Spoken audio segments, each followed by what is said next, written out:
Okay, chat. I think we're live. Let me know if we're live. Say hi. How are you feeling today, Mr. Steele? I feel good, mate. I'm Excellent. getting mince pie withdrawals. I haven't had any for almost a week now. That's unbelievable. Well over 50 now. 50 this 50 year. mince Yeah. pies. And It's it's the not December. No, well, it's been Christmas in Aldi since beginning of October, mate. That's unbelievable. It's delicious. That and those little German biscuits, Lebkuchen, however you say it. Well, don't ask me. Getting involved in all of that. Right. Have we got anything going on? I'm going to assume we're live. You're going to assume? Let's assume. I think so. Let's just talk. So, today we are going to just have a bit of a chat, and the more questions, the merrier, basically. We'd love to answer loads of questions. And I've got the Archer model, and we're doing 90 minutes.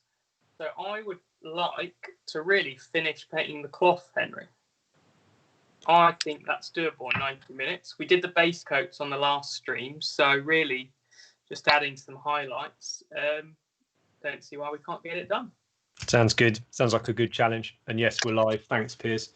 So yeah, good evening, everyone. Thanks for joining us again on the stream. We're really enjoying doing these, and we've got a couple more planned before the end of the campaign, and then some other things planned once that's done.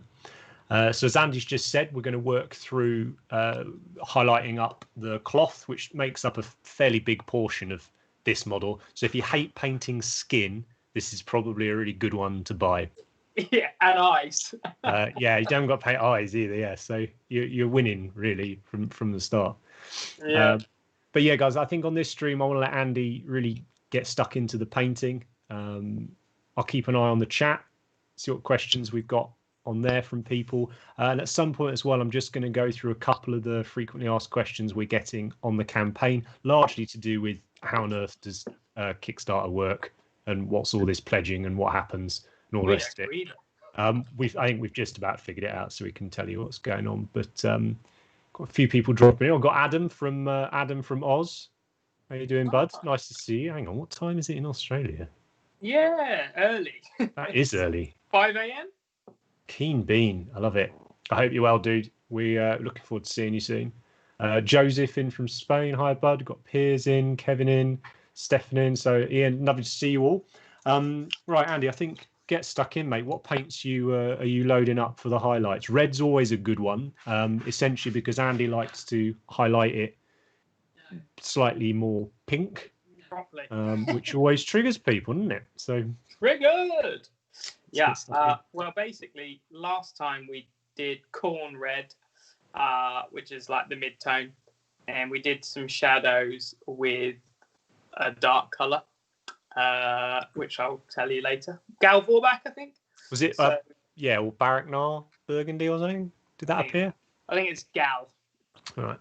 Gal. So basically, I'm going to put some corn red on the palette now. I haven't decided what color I'm going to highlight it with. So I've actually just put a bunch of reds on the palette, and I'm going to decide. And already I'm feeling this red here. These are two true red for me. I'm looking for like a more crimson, and then I want a kind of orangey sunlight on it. And I've been using this pastel peach color a lot recently for highlights, uniform highlights throughout the whole model. So on the Executioner, every highlight's got some peach in it, and it's supposed to be like a little bit of a sun kiss. I think a lot of people used to use sunny skin tone for that kind of effect, and pastel peach is kind of similar. So yeah, you've spoken of sunny skin tone on a few classes before. I've got it up there somewhere. When it comes to painting certain colours on particularly fantasy models, do you ever consider sort of how easy that colour would have been to create in that setting, as it were, as if it was a medieval or a fantasy setting, you know, like the dye. Could they make could they create that dye? Is it possible? You know, would you? Yeah, I mean, I guess that's why I've done a not very vibrant red. So if you imagine that's, for me, I imagine that's the color of the cloth. And then what we're going to paint now is the strong light on it, what color it will affect it. So I'm doing like a warmish sunlight. So it won't make it any more red. It'll just have that slight warmer light. So I'm going to build up a little bit of a highlight here. But I'm not going to go to a true saturated red. I'm then going to start adding a bit of sunny skin tone in. So, and that will desaturate it a little, but that's actually what I want. So I don't want to just go through these bright reds. That's not the look I'm going for. So I wanted to try out the AK reds, and I bought these. I bought these 3, and in the end, I've gone for this carmine red. So I'm going to ditch these. I don't need them anymore. So I've mixed carmine red with the corn, and I'm going to begin some highlights. And the kind of most obvious highlight area is the thigh, because it's so large. And then we're going to focus here around the chest part of the robes. And then there's going to be a lot of light across the top of these sleeves. And you can see where my light is shining on the satin paint there, those little reflections.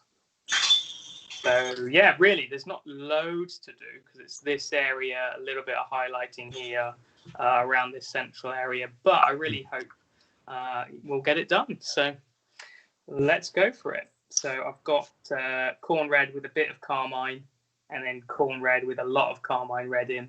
I didn't know how they'd react together because I've never done it before. So we're going to start off subtly with corn red and a little bit of carmine. And I'm just going to build up some light on this thigh. Oh my goodness, I'm just playing around on our Kickstarter page and it hadn't refreshed properly and it said there was only 10 backers. They're all gone. Yeah, it's all right. Oh my, that wasn't a fun feeling just then. God, can you imagine? This cloth is really nice to paint. It's quite simple and yeah, just really nice. I obviously when we painted on the live stream, I hadn't painted her before, so I was like, "Wow, this is just great."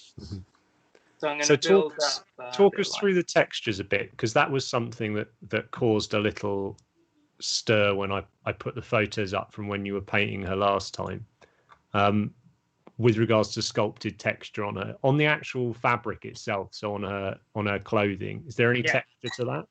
Yeah, there's a crisscross texture, which you probably never be able to see on this camera, but it's crisscrossing on the figure, and it's basically subtle enough that you can ignore it if you want, and that's probably what I'm going to do. But if you want, you can follow the sculpt and you can continue it onto other areas. So most of the sculpted texture on all our figures, you don't have to follow it. You can just ignore it. There's some on the executioner's sleeve, and I just did my highlights on it because, that's more my thing. I'm not as into painting textures as other people, and I think it's nice to have those options, really.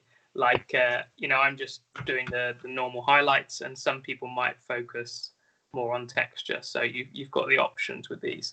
But there is a subtle crisscross pattern, and it still kind of works if you ignore it. You can still see it in there, so it's fine, to be honest. Nice. But, I can always add it later. I don't know if Joseph in the chat is being genuine here or is helping us plug the Kickstarter a bit, but he's just gone, what Kickstarter? Could you drop the link here? Yes, I definitely can, Joseph. We've got a Kickstarter going at the moment, Dare Guard. There's a range of 54mm fantasy elves and some busts of those characters as well. We've got just over a week and a bit to run on it. We've unlocked a whole heap of stuff so far, and I've just popped up some new stretch goals this evening, which I thought we'd have a chat about a little bit later on.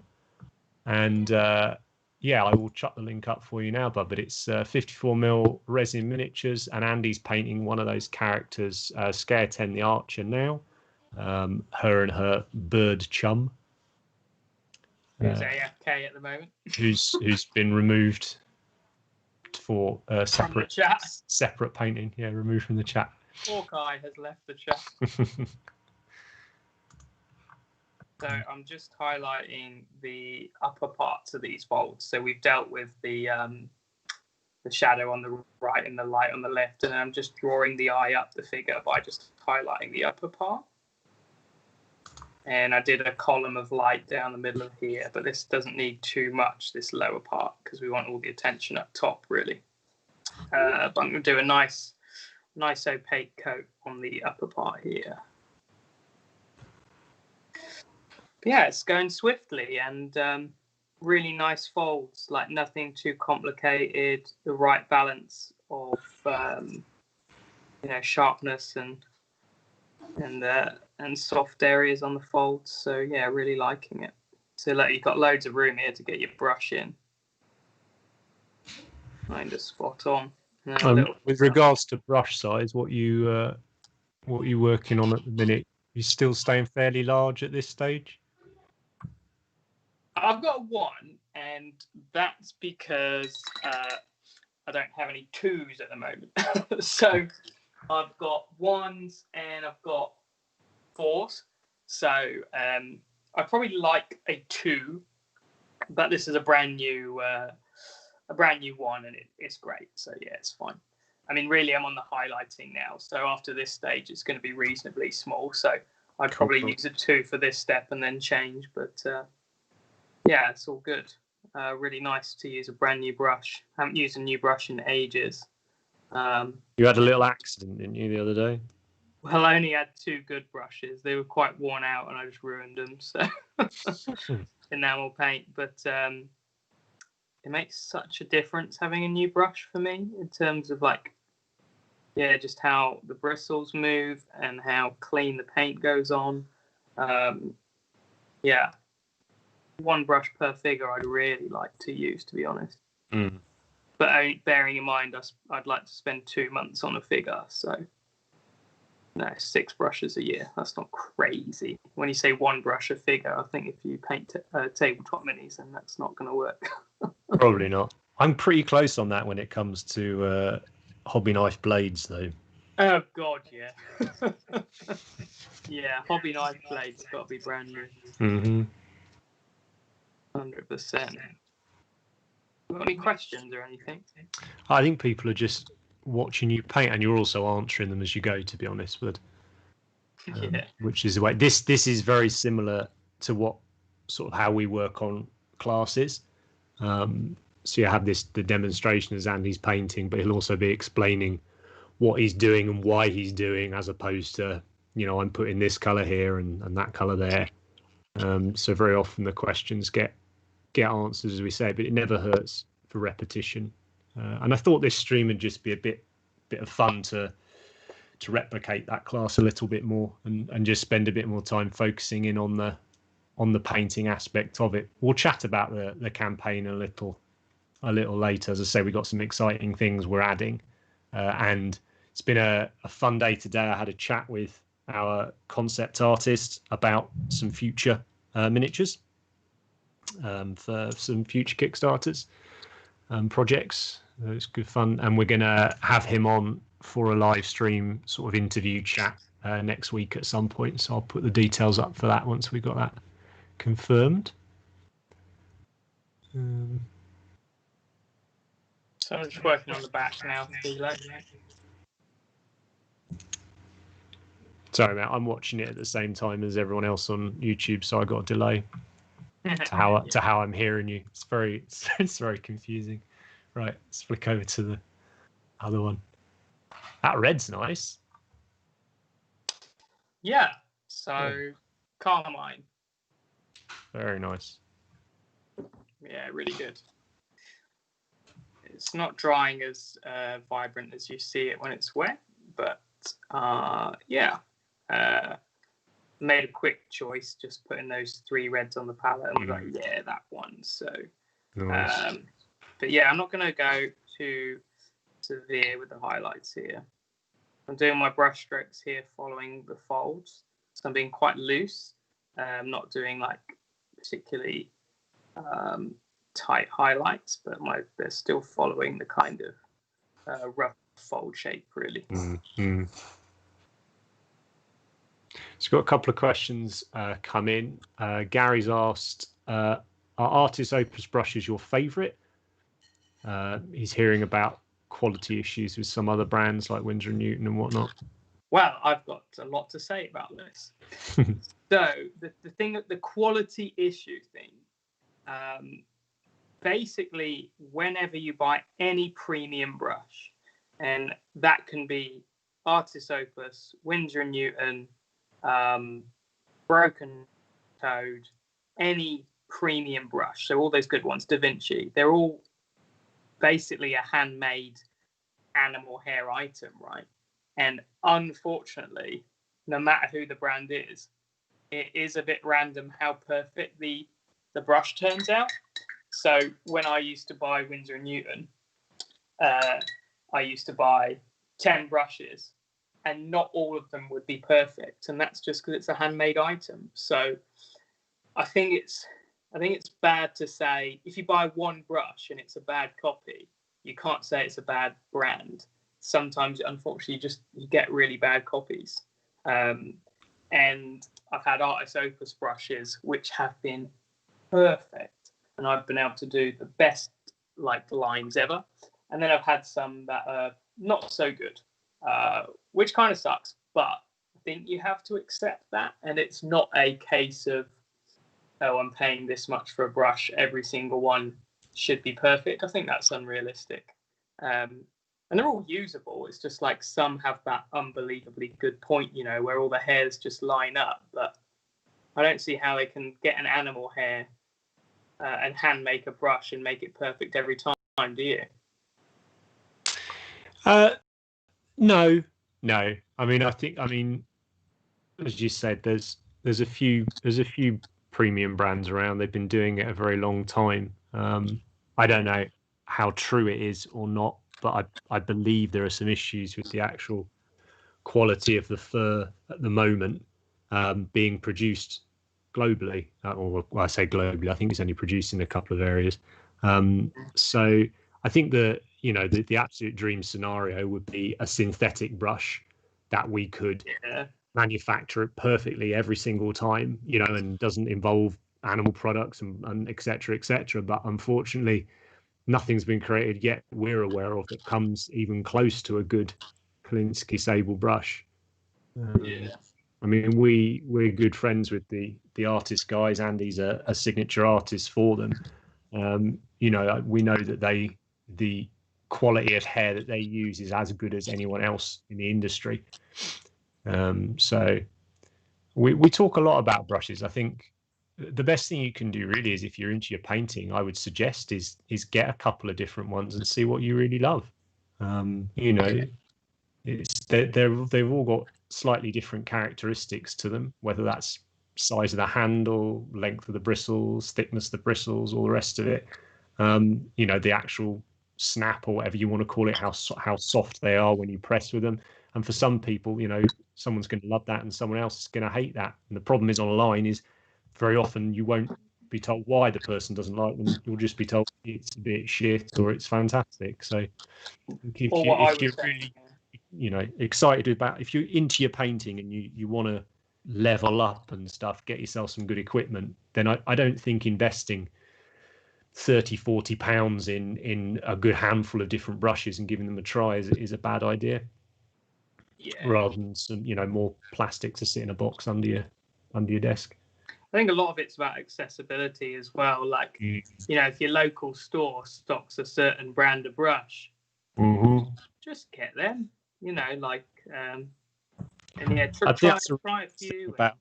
About the artist brushes, isn't it? Is that a lot of hobby, certainly in the UK, I imagine it's the same internationally, I don't know, but a lot of hobby stores in the UK stock Artist Opus brushes. So when you go in and get your models, you're able to actually see them and check them out. Whereas a lot of the other brands, the Windsors, your Rosemaries, all those. Often you've got to go to a dedicated art shop, which there's fewer and fewer of now in the UK. So actually, you're totally right there, Henry. I think if you have the opportunity to pick up the brush in real life and look at the tip, then do that, right? Because that's what I was just saying. The problem is they're not all perfect, and you shouldn't blame the brand for that. That's just how it goes. But if you can pick up a brush, take off the cover, and just check the bristles, I think that's the way to do it, right? Yeah, definitely. Joseph's just saying he's been using Rosemary and Co for a while, good quality and a good price. I think you'll probably like the artist ones then, Joseph. Gary's asking, are the artist handles thicker? Yeah, that's one of their selling points, is they're slightly thicker handles than on say a Rosemary and Co brush. Stefan says Rosemary Co have got a synthetic and sable blend that's good. It's not perfect, but it's good. Yeah, and maybe that's what we have to do in the interim, is they look at a blend until they can figure it out. I guess it's not a it's one of those. I posted a little while ago, actually. There was some footage of a documentary from a visit to the Winsor & Newton factory workshop. I love that. And it was really lovely to watch. But it really is still just a group of small artisans who've. I think the newest person there had worked there 20 years doing it. That they're craftsmen, and there really aren't that many brush makers around. It's like a lot of things in manufacturing. There tend to be one or two really good manufacturers that other companies then go to and ask to produce their models or their brushes or their paints or whatever. So yeah, definitely. I just can't imagine it's that high up on their agenda to change something if it's not broke. But it'll be really interesting to see. It's got to happen at some point, I'm sure. What else we got on the chat there? The models are really beautiful. Thanks very much, Podrick. They really are. We're very biased, though. Very, very biased. But yeah, we think they're bloody lovely. They're the bomb. How are you getting on with that red? I'm on the second mix of carmine and a bit of corn, and I'm just layering that up, and I'm almost certain that I'm going to finish this cloth on the live stream. So I know you often use a hairdryer when you paint.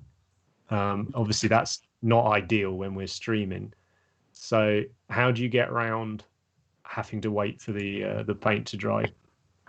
It's like I did that not long ago. That's dry now, and then that bit's not, and then that bit's behind it. So I've gone like 1, 2, 3, 4. So that's my drying queue. So hopefully I'm working on a large enough area that that when I come back to it, it's dry. Do you know what though?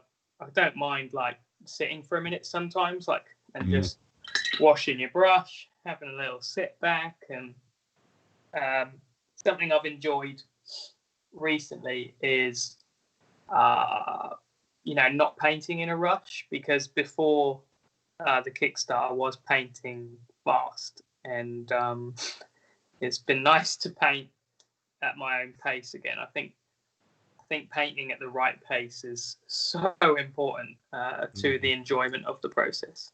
And it's something that I said, right, I'm not painting this quick anymore, because that's when I get a bad result.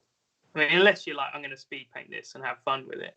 But if you're like, obviously with the box arts, I kind of want to do my best. So that's a good call on the speed paint. So we sent a copy of the Warrior model in Dryson out to the Faux Hammer blog last week, and he's speed painted one up, done a really lovely job on it, had a really cool reference picture he wanted to copy the colors from.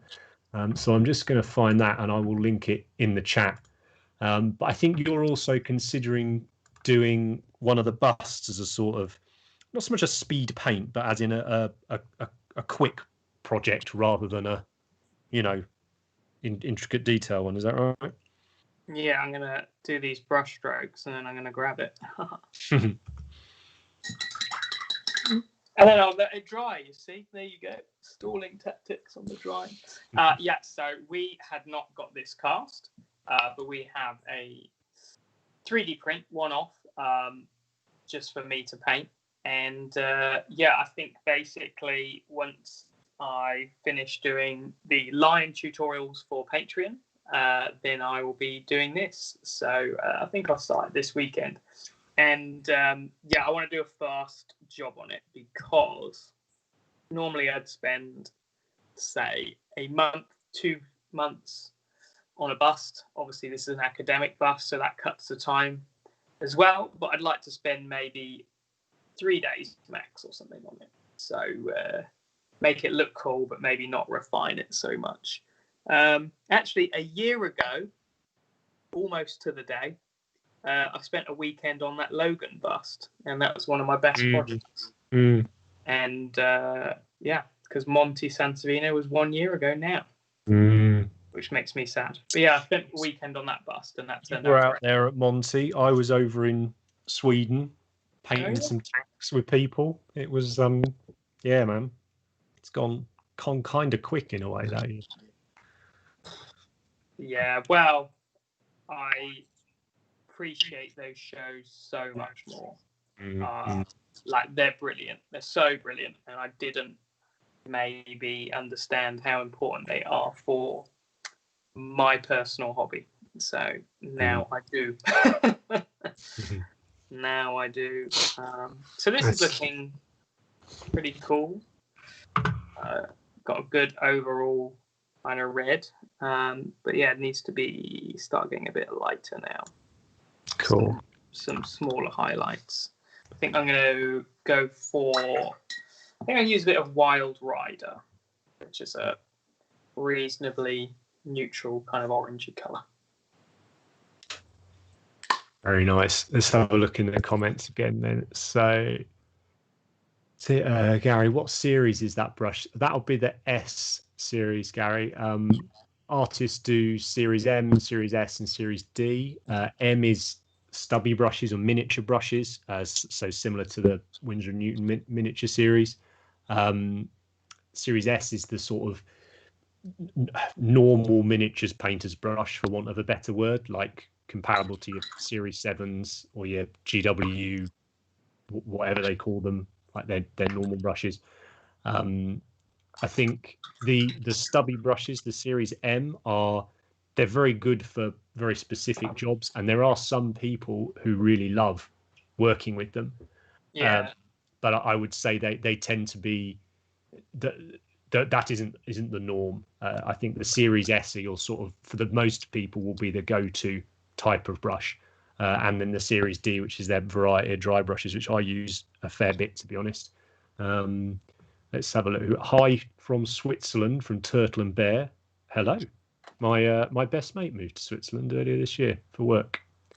At some point, I will. At some point, I will be riding my bike over there. I used to go there every year to ride my bike in Port de Soleil. I don't think I'll be taking this bike down any dirt tracks or anything, mate. I think I'll be hooning down the motorway on this one, I think. We've got Joseph, will we be releasing STLs to print at home? So we've had this question a couple of times, Joseph. We'll address it now rather than the fact. No, we're not going to. And that's simply because we want this product to look a certain way. A huge amount of work and time and money has gone into this project. And we want, when someone sees the archer or the warrior or the hunter model in their hand, we want to know the quality that it is. And with STLs and with 3D printing, we don't believe that everybody possesses the level of printer or the level of ability to print to the same quality that we can have these cast in. So certainly for now, in the short term, we're not going to consider doing STLs, and that's the reason why these are boutique items. yeah, these are boutique items. They really are there for collectors. They're for people we think are quite serious about appreciating and enjoying a miniature. So that's why we've chosen just to cast them. Andy, since lockdown, your guns have definitely shrunk. Reckon you should try a Joe Wicks workout video? ? P.S. The new range is superb. Dave's bust sensational, and congrats. That's from James Tierney, our friend James down in London. Yeah, that's all lies.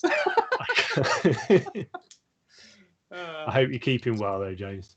Be nice to see you guys again soon. Get down comedy genius that he is. Get down to Bad Moon Cafe. Yeah, I read that in his voice. What on the while you were just talking about it, Henry, with the STL thing, I've got the Woodsman bust on my camera now, and although you can't tell on the camera, the quality is so good. We were really impressed with the new resin from Big Child, and this is how we want people to receive our products, really, isn't it? Yeah, it's got to be. We've chosen to work with it, in our opinion, the best in the business at every step of the way in this project, and I just don't want to see. There's some very, very funny memes going around about people 3D printing, and I 3D print for hobby. I enjoy it, but we're not yet at the stage where the majority of people can afford the machines that are going to make them look like what we can produce with casts. So what else we got going on here? Nicholas, what's the inspiration for the sculpts in the Kickstarter? So it's a great question. We went through that a little bit in the first stream. All the streams we've done, guys, are still available to go back and watch. I know quite a few people have gone back and watched the one we did recently with Dave Colwell about painting the box art. It was really, really good fun, man. The inspiration essentially was to produce. Andy loves elves. We both love fantasy models. We wanted to do a fantasy range to complement our sci-fi range of miniatures. In the most succinct terms, I wanted to try and create this setting, almost an alternative mythology or history for our world, and populate it with fantasy races. But what I also wanted, and we both were really keen on, was this idea of what else can we make elves look like? You've got your classic archetypes of your elves, your high elves, your dark elves, your Tolkien style elves, wood elves, all that sort of thing. But we wanted to explore it a bit further. What would an elf look like if you found it in feudal Japan? What would an elf look like if from Mesoamerica? What are these different things perhaps we haven't seen as much of, and mixed in with doing your classic elves as well. So Hiergard the Woodsman is a wood elf for all intents and purposes, but we wanted to put our own spin on them, create them as a range, and just provide interesting models for fantasy fans to own and paint. Models that we don't think are out there. We didn't just want to create another one of something that already exists. So we had a lot of fun with it. But if you want the long rambling answer, check out that first stream where we have a chat about it. But we said before that we just basically have a conversation and talk about what we want each character to look like. And the exciting thing is we're doing that process now for the next ones. So, and it's really, really fun. And it's probably more exciting this time because we know how good they can turn out. Yeah. We just know all of our ideas can be realized. And I think even though we're not doing the sculpting, our input is so important. And what we've learned from this means we'll also be able to produce better models. Just learning what works well and how detailed for them to be and stuff, and what works for a bust, and maybe bear that in mind a bit more. What do you reckon? Yeah, definitely. I mean, I can't wait to work work on the next stuff. As you say, we already are. We're working 3 or 4 projects ahead with various things we've got on the go, not just miniatures. It's very exciting. I think at the beginning of this year, when everything's happened in the world, we sort of had to have a bit of a conversation where it was, this is either going to annihilate us as a company, or we can just go full at it and see if we can come out of this whole thing stronger. And I'm really excited where it's all going. And the support we've had on this Kickstarter, and that's not just people pledging and whatnot, but it's when you guys tune in and watch these live streams and things like that, it lets us know that people do want it, people do appreciate it. We can produce little boutique ranges of models. We don't need to kickstart hundreds and thousands of dollars of board game type stuff and 28mm miniatures and all that. There is room for these larger scale models, these slightly more sort of artisanal, I guess, creations, and we want to keep doing it. Obvious Troll, great handle. Will we see any Kitsune or Wolfen type models? We actually spoke about the anthropomorphic side of things. Was a very strong idea at the beginning of this whole project, which is why Heergaard is a faun type, satyr type character. It just evolved organically, really. There's also the fact that Wolf, if you look at him, is not exactly as you would expect a wolf to look like. There's some room for playing around with shape shifting and that idea. It's also something we're considering exploring via other races, not just the elves. We want to populate Deogar as a setting. We want to do what we've done with the elves with other races, probably not to quite such a degree, mainly because I can't get Andy to back more than 2 dwarves.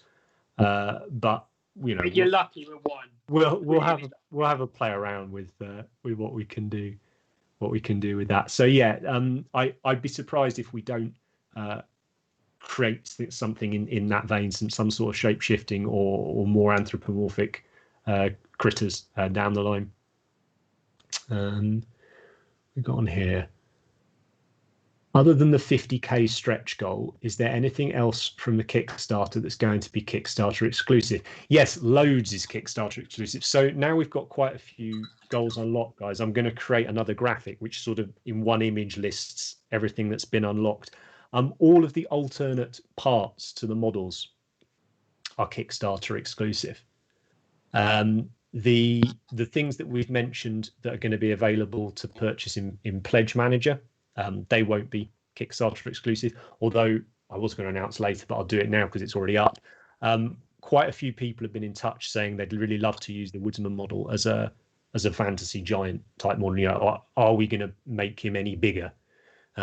Right now, I think he's around 80mm tall in total, still 54mm scale, about 80mm tall in total, which puts him at sort of good troll size, doesn't it? Or a small giant. Tree kid. Yeah, tree what kid. Kernoth hunters, if you're doing Sylvaner, things like that. Orion, maybe someone's mentioned. A few people mentioned that he might be a good alternative model for Orion. It's a great idea. But yeah, we're going to do a limited run of him at 75mm scale. So you're probably looking at around 100mm tall, something like that, with his antlers and everything. So yeah, very excited about that. Whilst that won't be a Kickstarter exclusive, it will be a limited run, and the first opportunity to purchase him will only be people who have backed the Kickstarter. So the way it works in Kickstarter, and this is something I was going to address with the questions later, you make your pledge as you have done. We've spoken about how if you want to have 2 models rather than 1, you simply double the amount on your pledge. So it's £35 for 1, you would just enter £70 and that would secure you 2. When the campaign finishes on the 22nd, when it all wraps up, and because we've hit our funding goal, this happens, everything goes ahead now. You get these models. we go into something called the Pledge Manager, which is the sort of back end of the campaign program. That's where you'll be contacted and you'll be asked to confirm your pledge. At that stage, you can change it if you want. You can add more models in at that stage if you want. If you really want, you can take Get the box.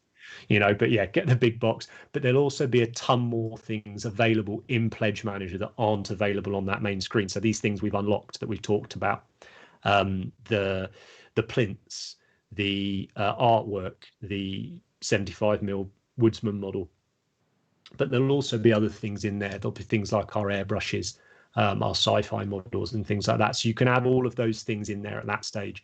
That's when you pick your models as well. So if you've pledged the 4 miniature pledge, you pick the 4 different ones you want, or the 4 of the same if you want 4, archers for whatever reason. 4 wolves, yeah, whatever you want. So that's all done at the end of the project. We've had a few people go, if I pledge £1, can I still get in the Pledge Manager? Yes, you can. It's quite a lot of people do that on Kickstarters. It's a good way if your finances are whatever at the start of a campaign, but you've got payday at the end of it, or you think the campaign's cool, but you haven't quite got time to sit and look at it all. You back it for £1 and you deal with it in Pledge Manager. The downside to that is obviously the goal, the money raised only goes up by £1. So we unlock things slower. So if you are going to probably buy the 4 miniatures set or the box, it's more helpful if you pledge for that, because it means that the total will go up and therefore things get unlocked quicker.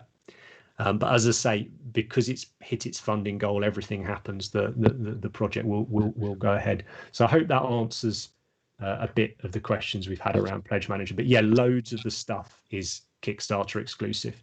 The stickers we unlocked a while ago, they will be Kickstarter exclusive.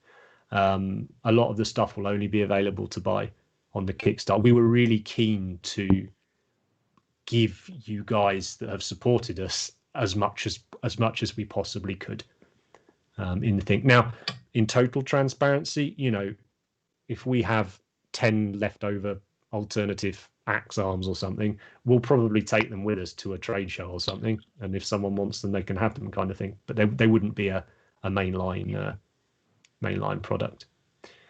Okay, right, talk to me about painting while I read more of these comments, mate. Can you see what I'm painting?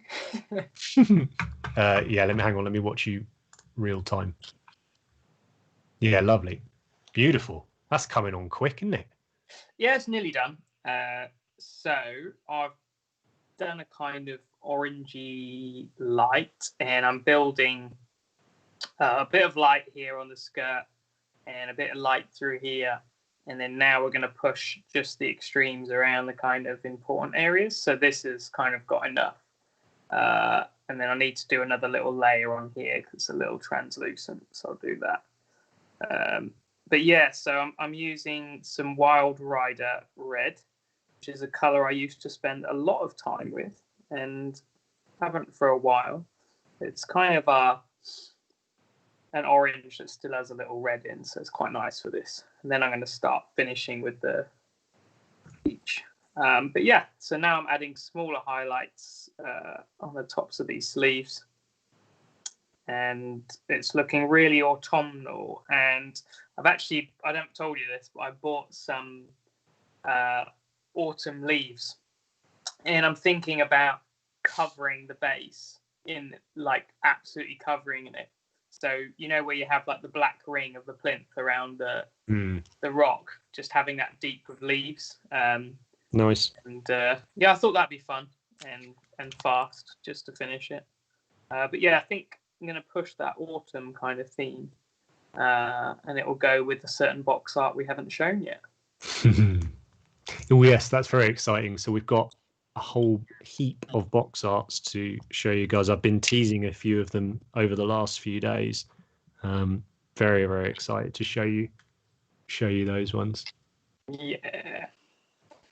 So I'm adding a big highlight on the hood right now because it's quite a big flat area. But yeah, I have to say, without bias, that this cloth is very, very nice to paint, because this is where we can be objective. It's got very nice soft folds, and they're very clear, and there's not too many, and it's easy to paint with a light situation. Just, you've got this wide area on the thigh, and it's just really easy to render, to be honest. And doesn't take too long either. And actually, it's the main part of the model, so it's not taken too long, and it's literally the main detail. So I don't think it's a crazy project. You could kind of do it quickly and have fun, or you could invest all the time you want in it. So I like miniatures like that, where you can kind of speedish paint it, and it's cool, but you could also spend forever on it. It's definitely one of those kind of models. Yeah, man, it's lovely to see her in those colours. I think it's going to work really nice. Got some great comments coming in, so thanks, guys. You ready for some more, bud, or you want to? More comments, yeah. More, right. So, want to see some dragons? Yeah. Ooh. So do we. Our next planned Daegard project will include larger things than elves. Whether they'll be as large as dragons, I don't know. But yeah, I think we all love dragons, right? Fantasy is amazing. You can't have fantasy without dragons. Yeah. So there's a few I want to have a look at. So somebody asked the other day if we'd recommend what plinths to go with which models, and again, I'll do a graphic we'll do that. for that. Generally, the 60mm plinth works for all of them. Yeah. And the 80mm plinth works great for the hunter and wolf, but also works quite nicely for models like the archer that have that slightly wider stance, and for the executioner with a crazy. Show off some, Henry? Sorry, bud? Do you want me to show off some 60mm plinths with them? Yeah, mate, go for it. That'd be great. Brian Douglas has also said that clear acrylic plinth looks awesome. I'm paraphrasing you here, but there are no plans. Love the clear acrylic plinths. Sounds like they won't be available though. Well, we weren't planning on that, but I don't know, Brian. If a few people ask them, we'll see what we can do. If we don't, just drop us an email, and I'm sure we can sort you out. But that's the basically that's the prototype, or the master. But me and Taro were like, these clear ones are kind of cool. So yeah, I think we might well explore that, Brian. Keep shouting about it. So there we go. There's Lael. There's the executioner model. What size plinth you got on there, bud? She's on a 60, and the base, the end of the base is quite small, so it fit on a 50. But the sides really encompass the whole cloak. So I think she's kind of perfect on the 60. Nice and chunky. And then it's the same with the warrior. Mine's on a 60. And I've built up the snow base. He would fit on a 50 or a 40. But I just think it's nice on a 60. You've got a good bit of real estate. So, 60 or a 50. They all work with that.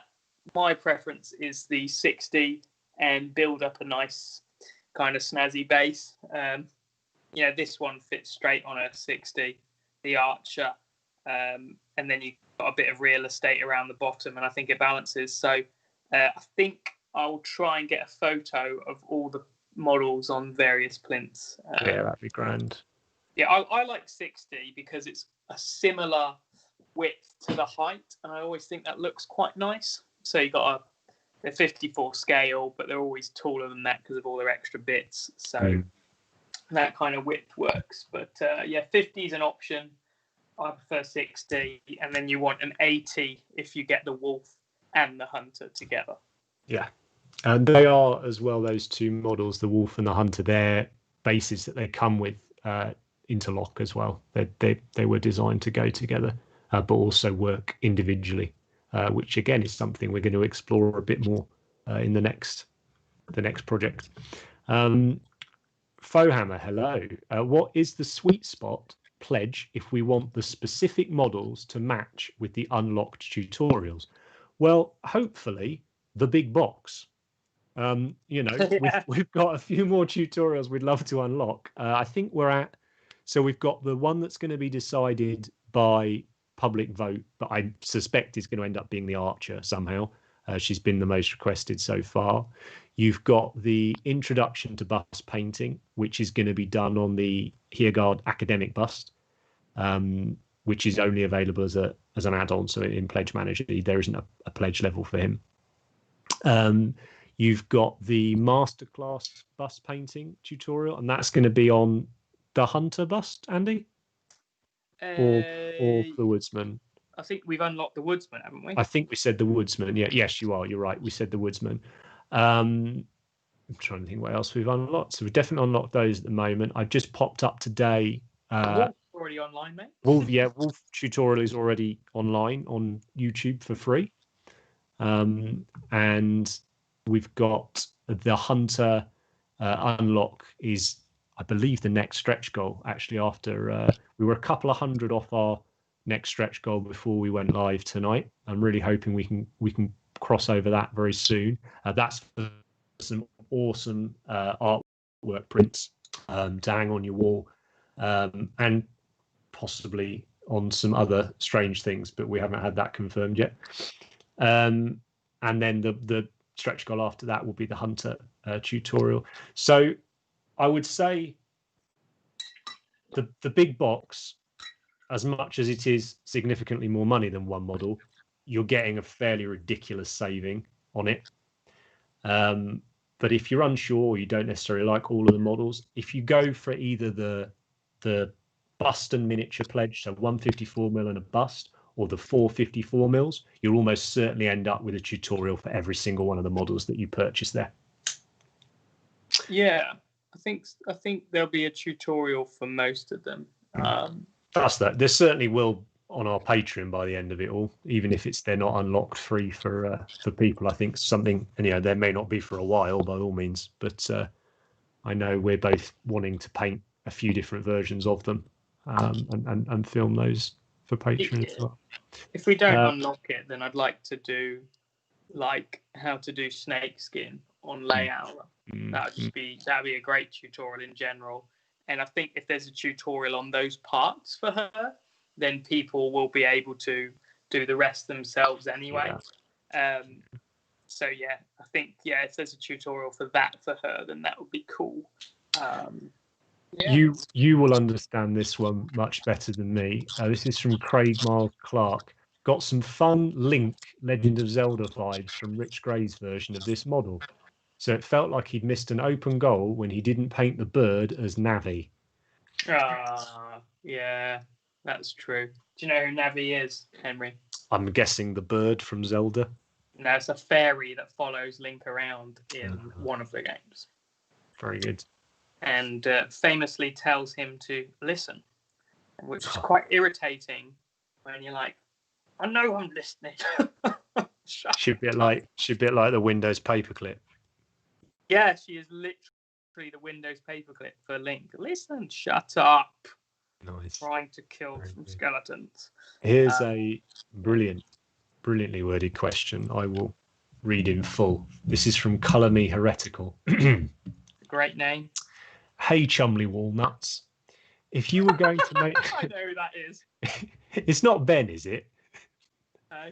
It's not Ben, is it? That's the sort of thing you would say. It is the kind of thing Ben would say, yeah. Hey, Chumley Walnuts. If you were going to make these fabrics look worn out, soggy bottoms, etc., would you add the sog at the end or go full sog from the start and factor it into your scheme? Oh, Dan. So now it's from Dan. Full sog. Love it. Certainly, I add that type of thing at the end of a paint job. Should we do a demonstration now? Yeah, go for it. What fell over? Me charger. Hold on. We can't have that run out of battery, can we, on a stream? There we go. We're back in. I'm going to add some mud to the bottom of her skirt because she might walk around and catch a bit at the bottom. Well, especially if she's in this autumnal woodland, mate. Yeah, of wet mud. So I've got some burnt umber, which is model color burnt umber. It's a great cold brown. And I'm going to dilute it a reasonable amount. And basically do some random kind of dirt patterns to the bottom of the cloth. And I think actually it'll add a lot of character. So I'm quite glad Dan's mentioned it. But I'm just going to do some random patterns to the bottom. You could even do the old splat technique, to be honest. But love it. And then if you wanted it to look wet, then you would highlight it with bright highlights like white, and then it would look like wet mud on the bottom of the regular cloth. So if you paint it with high contrast, it will obviously look wetter. So if you wanted that look, that's what you could go for. I'm going to do it like it's kind of dried on the bottom, but yeah, it will look cooler actually. So you're doing that now, even though you haven't quite finished, or you feel you have more or less finished the bottom of the cloth? Yeah, the bottom won't get much more. And to be honest, because I don't mind, because they've asked it, I might as well do it now. But yeah, I'm really working on the top. The bottom's kind of finished. And actually, because the bottom drops into shadow, it's probably less interesting. So actually it adds some interest around that area, and especially around the back here, where there's a lot of shadow. So yeah, just the odd dot, lot of mud. It's quite subtle, but yeah, it looks cool. I actually like the look of it already. Or we put a bit too much on, but whatever. I'll get some on her feet as well, I think. But yeah, that's probably how I would do it. But obviously, if you you're going to do some mud at the bottom, then you wouldn't go crazy detailed with it, perhaps. So something like that. Hope that answers the question, Chumley Warner. Is that what you said? Chumley Walnut. Yeah, thanks, Dan.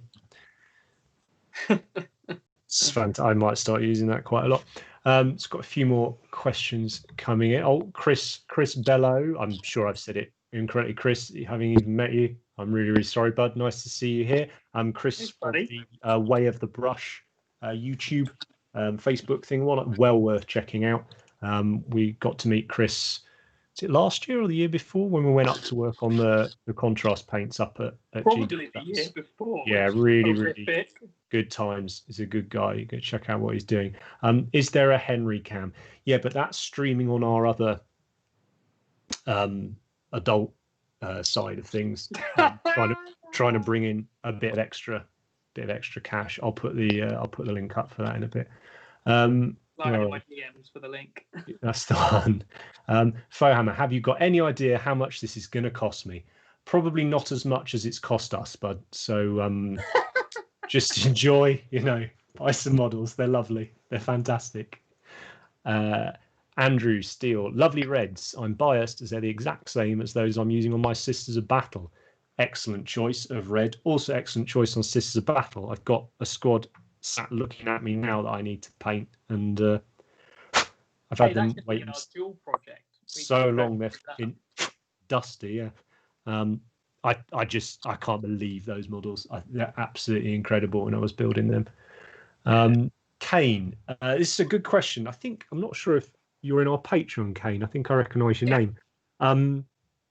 And this might be something we answer there, to be honest with you, because I think it might be a bit more involved. When you're basing a larger miniature, how do you find that fine line so that the base doesn't overpower the miniature? I think it's about colour, isn't it, and tone, and it is really tricky because you go too small and they look silly. You go too big and all of a sudden you lose it. It's I'm really looking forward to what people do with our backdrop base. That's a plug as well as a genuine response. I want to do a blooming backdrop base. Yeah, I really do think the backdrop plinth could open up some wicked ideas for people. But I mean, it's a tough one, isn't it? I mean, I know you often, you rarely settle on the first base that you do, don't you, when it comes to your display pieces, you often change them around quite a lot. Yeah, I don't know. I think you just like, do you find you have to see it on there before you can really make a call? I guess it's so tough. I guess you have that strong idea of what does this model want to represent, and well, what do I want to represent in this model, and what does the base do to support that, or is the base crucial? And you know, an example is the Warrior. I did a snow base, and I kind of intended to do a snow base from the start, but I didn't have a clear vision. I completely finished the model and then built the base. So I didn't even build the base before. But I knew that would work because it was just a bleak, plain environment, and that's what I wanted him to be in.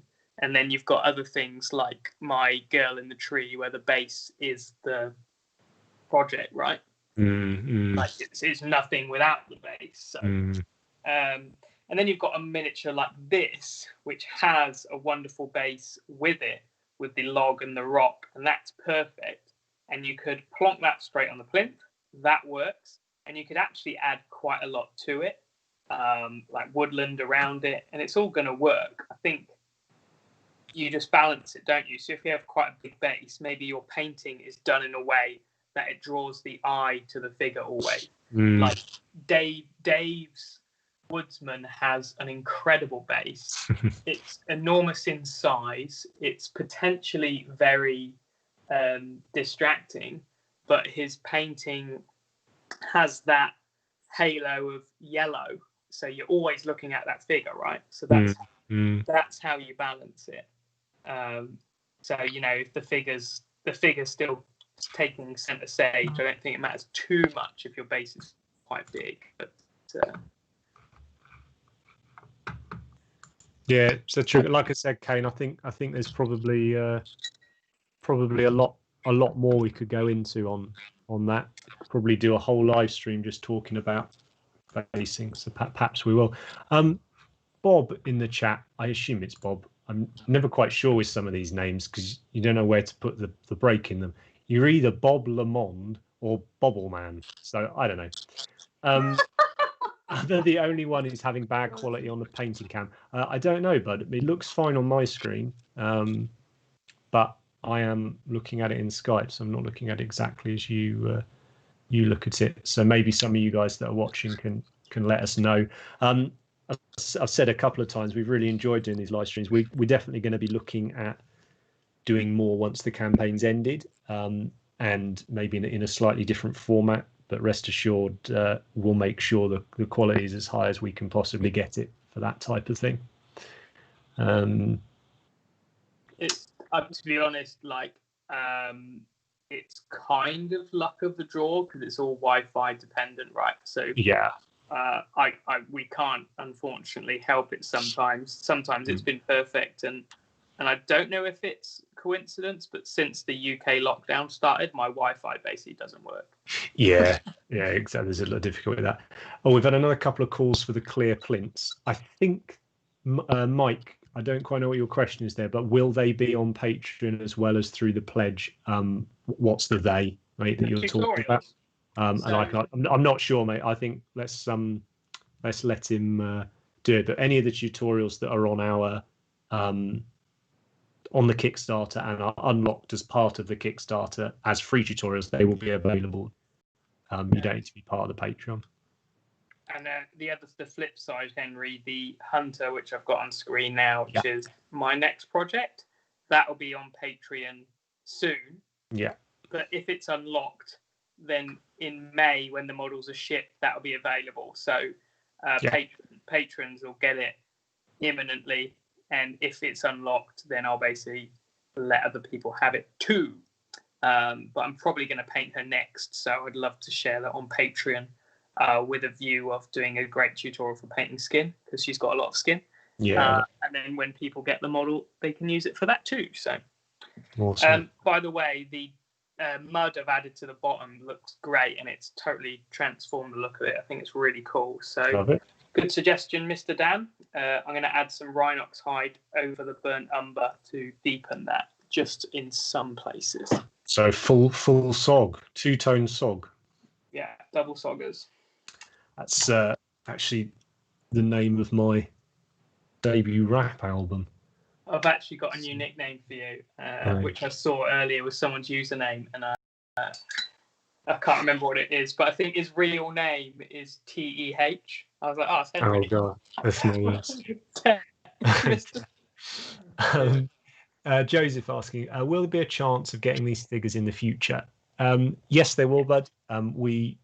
Whilst we wanted there to be some Kickstarter exclusive stuff, we never want the models to have only been available that one time. You know, we've all been there where you've come to a hobby late and something's unavailable simply because you weren't around at the time. So the models will all be available. They won't be as cheap as they are on the Kickstarter, and as I said before, a lot of the models will have Kickstarter exclusive parts to them as well.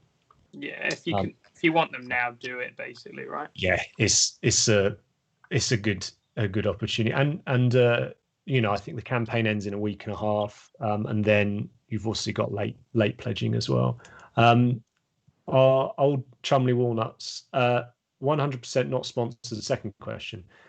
If I want to add some stretches to my pledge, do I calculate the additional amount needed and add it to my pledge, or does this happen at the end of the campaign? Short answer is you can do either. Now is better, right? Yeah. Now is better in the sense of it will push the total up, so we'll be able to unlock more things. Later is obviously absolutely fine because you can still purchase the thing. We will still get your purchase money and all the rest of it, so it's absolutely fine as well. There will be a lot of stuff at the end in Pledge Manager that you can add on to your things, all sorts of swag and bits of fun. For the final week of the campaign, guys, we'll pump out an awful lot of material. Like I say, I'll stick all these images up. We'll talk a bit more about what's going to be in the Pledge Manager and things like that. Oh yeah, I think the camera quality on the painting cam is a little inconsistent, so that's something we'll bear in mind, and perhaps for live streams the painting isn't necessarily more about the chat, really, perfect, guys. but yeah, I think it is. It's about the chat. It creates conversation, and I'll make sure I put up some really high quality photos of what Andy's worked on our Instagram, so you can go and have a look at it. As you know, they'll be compressed, but they'll still look good. As a note on that, though, I'm going to try my best to get the best Wi-Fi provider I can because I really like going live, and obviously when I record in HD for a tutorial, it's always fine. But yeah, sorry, it's not going to be perfect quality the whole time, but really the painting's just for fun tonight, and we want to just chat to you and you see it kind of change in real time, I guess. How much longer we got left? Because I am nearly done, but I'll use the whole time. Let's have a look. Yeah, we've still got 20 minutes. You good, mate? Right, there you go. So let's have a look. Last highlights, I think. Kane, yeah, it is Kane from Patreon. Great to have you on board, mate. Thanks for your support on there. We're certainly going to be doing a lot of live streaming for the patrons, so something we want to bring in a lot. Vince Venturella from One Wolfley. Hello, gents. Looking forward to chatting this weekend. Yeah, so are we, mate. It's going to be lots of fun. That's going to be 3 p.m. GMT and whatever time that is where you are. Hey, Vince, have you got your special gift yet? Over on Vince's YouTube channel. I will chuck the link up to that shortly. I believe we're going to be on a few YouTube channels actually over the next few days, a few different people's. So get ready to get a bit spammed if you're following a lot of different painters. Let's have a look. Where are we? Painting. Cam's a bit fuzzy. Yeah, we'll get on that.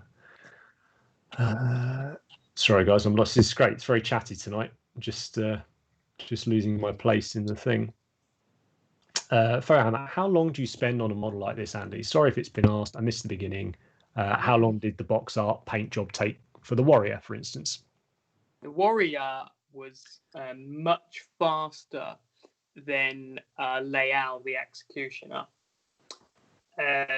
because I painted it in a straightforward way. And when I mean straightforward, everything went from black. So I sprayed it black, and I wanted him to be really dark. So the armor is black highlighted with a purple and a blue. So it was just like, rattle can black, highlights from there. Then the non-metallic silver was straight from the black. So yeah, there wasn't that much kind of thinking or complicated processes for him. It was just paint it neat and whatever. But he was quite fast, and I was really happy with the feel of that. It wasn't a complicated scheme, but the overall look, I achieved what I wanted. But then layout took me absolutely hours, especially because I got a lot of it wrong on her. So I painted her skirt at least 4 times. The skirt took me a long time to get the feel I want, because it blends from a red purple to a violet to a blue, and then on the opposite side of the scales it has orange OSL. So it's quite complicated. So that's what I mean. The comparison, one was like, highlight 1, 2, 3, 4, whereas layout was lots of experimenting and tweaking and adjusting. So I would say, God, I can't remember the hours, but I would probably say I spent triple the amount of hours on layout to the Warrior. But I spent 6 weeks on layout, I think, Henry. Can you remember? Yeah, it's always really hard, isn't it? When and it is a question we get asked a lot. We've been asked on previous streams. It's the more display level painters I talk to, the more you realize it really does vary on the person as well. And it doesn't always come down to literally just hours painted. Some people are very fastidious in their planning. Other people like to work it out as they go along. Some people can sit and paint all day long, and other people do an hour or two here and then don't touch it for a few days. And that's going to have an impact on how quick the actual piece gets finished as well. So it's really hard. I'm glad you followed it up actually, with some more questions, which was okay. Let me paraphrase this one for you, bud. So I'll take a few of them together. What is it you enjoy about the process that allows you to stay on a specific part for hours? Is it the drive for the end result that motivates you, or is it the actual process that you find more rewarding? No, it's the vision. So it's I want this to look like this, and always having a kind of idea for the end project, I guess. Sorry if the sound goes, guys. A massive storm is just blowing in over my over my. I can hear it a tiny bit, but it's like my house right now. If this cuts out, sorry. But yeah, it's definitely the vision for the end result, and I just want it to look like that, and then it's however many hours it takes to make it look like that, I think. So and sometimes that's quick and sometimes it's not.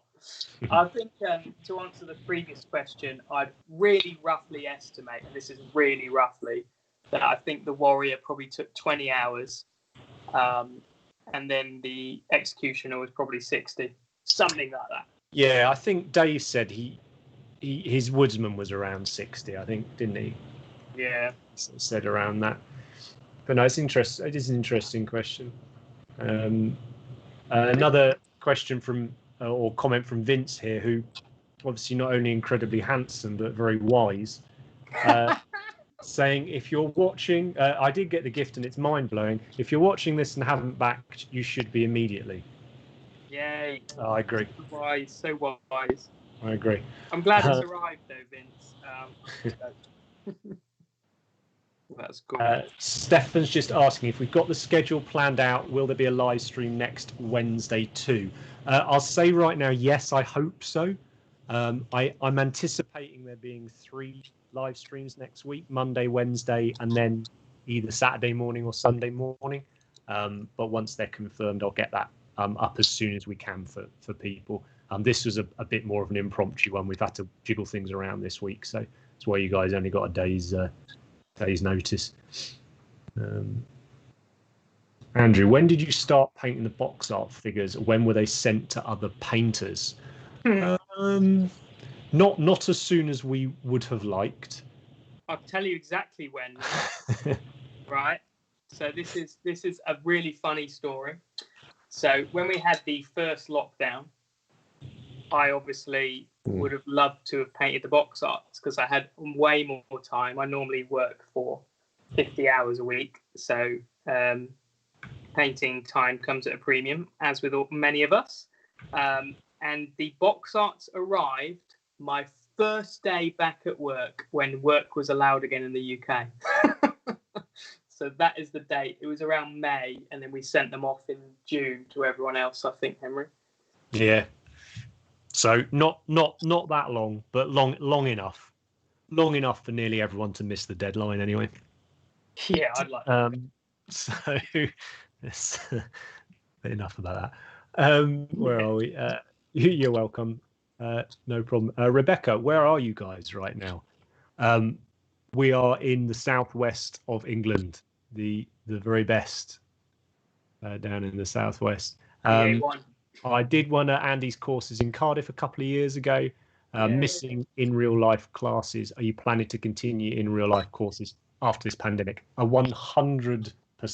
We cannot wait to get back to doing them. We've got so many ideas. We miss the teaching terribly. It's an incredibly rewarding part of this, and is what we founded the company on. So yeah, don't worry. As soon as we feel we can deliver the classes without them being compromised, we will. And we will advertise in good time, and we'll make sure you guys know exactly what's coming, so we can get out and see you all more as soon as possible. We're also going to be looking at expanding our online tuition as well. So obviously we've got YouTube, we've got Patreon, but we both are doing some private tuition as well, and we're going to look at possibly expanding that out a little bit more soon. Stefan, perfect way to spend the evening on my birthday then. We'll have to do a Wednesday stream now, won't we? And we'll, all right, guilt trip. We'll have cake. Yeah. So that's fine. I love it when someone's got a birthday on one of our classes. I was doing a class out. So you can eat mince pie? Yeah, well, no, that'd be Christmas. That was our Christmas party we had, wasn't it, at Incon Gaming in Cheltenham? That was a good day. Incon Gaming in Cheltenham is where we do a lot of our classes, and it's in a pub called the Two Pigs, which is like a rock and alternative music pub by night, and by day it's a Warhammer store, a gaming and board game store. It's just awesome. We love being there. So we had our Christmas party there, and probably have another. Well, we would have had another one there this year if we were able to. But no, I did a class in the States last year, and it was someone's birthday. I'd never had an ice cream cake, right?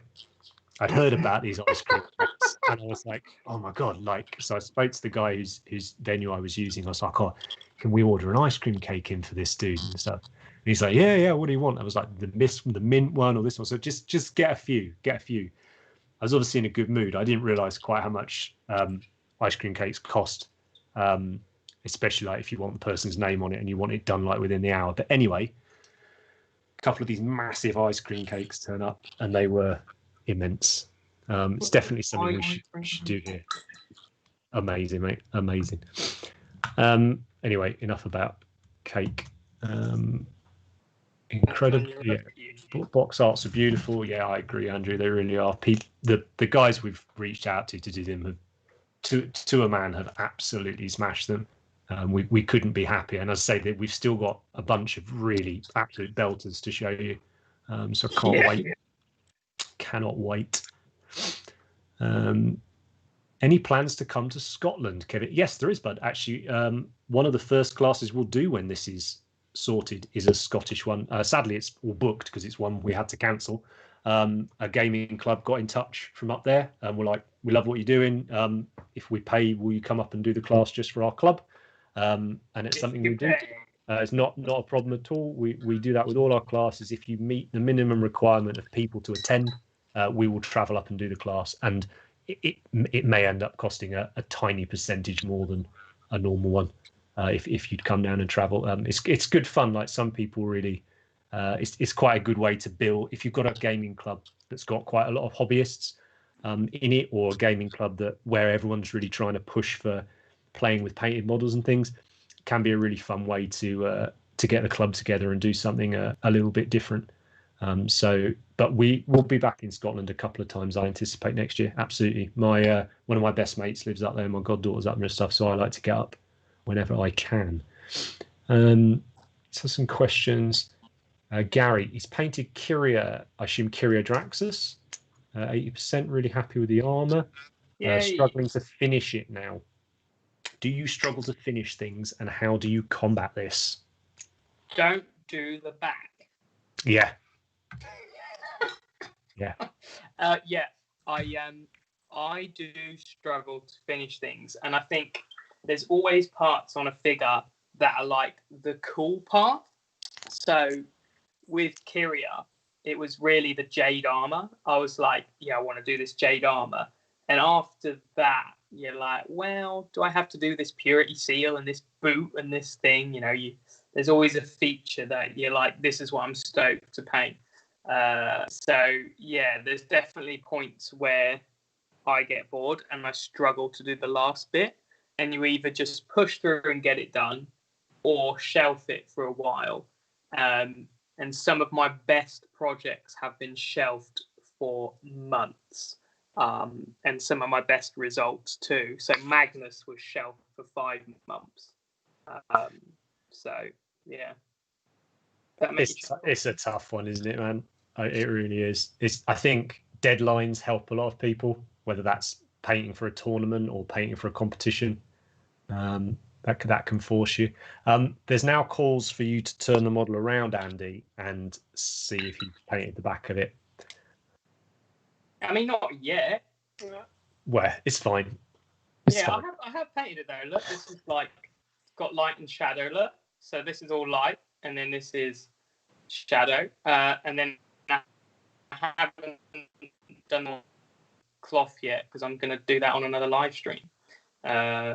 So yeah, I mean, this model's probably going to be skin on a live stream, maybe the hair as well in the same live stream, because the skin probably won't take long, and then maybe the feather and the leather, and then it will pretty much be done, really. Bit of base. So the bird when you glue it back on. Yeah, I'm going to paint the bird separately because I wanted to paint the cloth on stream, and I wouldn't be able to paint the bird very well, so I have removed it safely. I see. It's definitely what happened. Right, what else we got? Stefan, I can't bring cake, but I'll be back in for the big box, so you can have some money instead. Well, that's very nice of you. Thanks, Stefan. But it's your birthday, so we'll bring the cake. Henry will eat cake live any day. Again, that's another video stream we do. Please, can you do a course in and around Nottingham?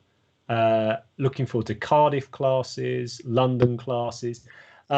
Yeah, Nottingham would be cool, man. We've done some classes over in the East Midlands. It's just finding venues. It's not as easy as it sounds sometimes. And obviously, we want to keep classes to a reasonable cost. We don't believe in charging what we've seen some people charge for them. So it's just trying to work it out where we can make it work. But we will be working incredibly hard at bringing classes to people next year all over the place, all over the world, like we have done for the last few years. And there'll only be more of them. There'll be us. There'll be guest painters. We'll be doing all of it. Down in London, we'll be back at Bad Moon Cafe as soon as we can be. All those stores that we've got a relationship now with. If they're your local store, make sure you support them during all of this. I know hobbies generally do well in recessions and in times of crisis, but support your local gaming stores, and it's so much easier for us to go and run a class if there's a good local hobby store. You know, we know that we can go there, and if we make a tiny bit of mess with paint, it's not a problem. We know they've probably got loads of stuff in stock, so if people forget things, they'll be able to go and get them. And again, it's a community. It's a great way for people to meet. It's a great way to support those stores. So do make sure you guys are supporting your local stores during all of this. To turn that for, yes, the back was painted, I promise. How about Element Games? Yeah, we're definitely, so we're good friends with the guys up at Element. Have been for a long time. I used to live next door to Element years ago, before we did any of this. They're actually, Element are dealing with the logistics for the shipping and everything for this campaign, because obviously they've got a lot of experience in doing their own Kickstarters, but also shipping generally. So they're going to help us out with doing that. But we'll definitely be running some classes up there. We've run quite a few at Element in the past, but yeah, we'll definitely be running some more. Hopefully, get some events up there as well, if we can. So we're coming now, mate, towards just a couple of minutes left. So I think if there's any more questions in the chat, guys, fire them at us. You got anything more you wanted to talk about, bud? No. That's good. I like these 90 minutes. I think it's good. I think we can keep the energy up on it. Are there any plans? Are there any plans to get Mark back to do a class? So that's Mark Masklands, good friend of ours. Done a few classes for us. Yes, certainly. I'm sure we'll have classes with Mark again. We're really keen to offer these master classes with certain painters, and we'll probably only do a handful a year. You know, it's basically with people we like and are our mates. You know, so that we think people could genuinely learn something from. So the first one that will probably be scheduled for next year will be the rescheduled Richard Gray masterclass that we were going to run this year. I was chatting to Rich about that yesterday, so we will get that announced as soon as we can. So yeah, just watch the social medias, guys. You've got our Instagram, our Facebook. I put us on Twitter now as well. I've been doing a little bit on there for the last few weeks. I actually really like Twitter for hobby. It's quite nice engagement. So if you're on there, follow us on there. You've got the website as well. We will always keep things, or try to keep things as up to date as possible. We'll also be sorting out a mailing list type thing very, very soon off the website as well. I think it's about time we did one of those. So yeah, we'll let you guys know as soon as we can do things on the classes. I think we've touched on all the questions with regards to the Kickstarter that I wanted to cover. There's one question at the very, very beginning of the stream from Ian asking if this is the final sculpt of the Archer.